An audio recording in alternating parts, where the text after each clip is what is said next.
বট বাহিনী উল্লেখ করে একদল লোকের অপপ্রচারের বিরুদ্ধে কঠোর হুঁশিয়ারি উচ্চারণ করেছেন আলোচিত ইসলামী বক্তা মুফতি গিয়াসউদ্দিন তাহেরি। তিনি বলেন, আমরা মাজার পূজারি নই।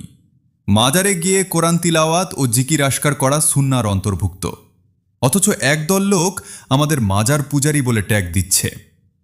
শনিবার ২ মে দুপুরে চাঁদপুরের মতলব উত্তর উপজেলার ফরাজিকান্দি দরবার শরীফে পবিত্র ওয়েসাল শরীফ উপলক্ষে আয়োজিত মাহফিলে প্রধান আলোচকের বক্তব্যে তিনি এসব কথা বলেন। বক্তব্যে তাহেরি অভিযোগ করেন যে একটি মহল উদ্দেশ্যপ্রণোদিতভাবে তাদের ওপর মিথ্যা অপবাদ দিচ্ছে। তিনি বলেন, আমাদের পরিচয় আমরা সুন্নি, আমরা সুন্নাহর অনুসারী, অথচ বাইরে আমাদের নামে বিভ্রান্তি ছড়ানো হচ্ছে। আবার সংসদে মিলেমিশে থাকার কথা বলা হলেও বাইরে অনেকে বলছেন আগের ফ্যাসিবাদের চেয়েও বর্তমান ফ্যাসিবাদ বেড়েছে।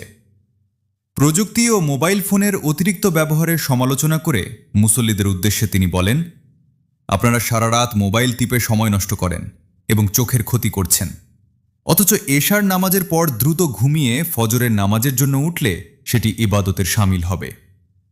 মেদায়ে ইসলামের চেয়ারম্যান ও ফরাজিকান্দি দরবারের পীর আল্লামা শায়েখ মাসউদ আহমদ বোরহানির সভাপতিত্বে মাহফিলটি সঞ্চালনা করেন মাওলানা জাকারিয়া শিকদার।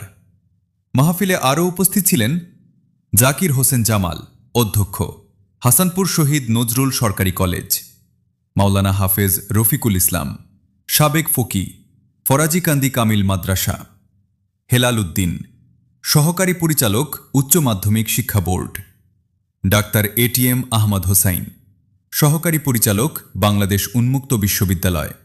মাহফিলে বক্তারা কোরআন ও হাদিসের আলোকে জীবন গড়ার উপর গুরুত্বারোপ করেন এবং দেশ ও জাতির মঙ্গল কামনায় মোনাজাতের মাধ্যমে অনুষ্ঠানের সমাপ্তি ঘটে।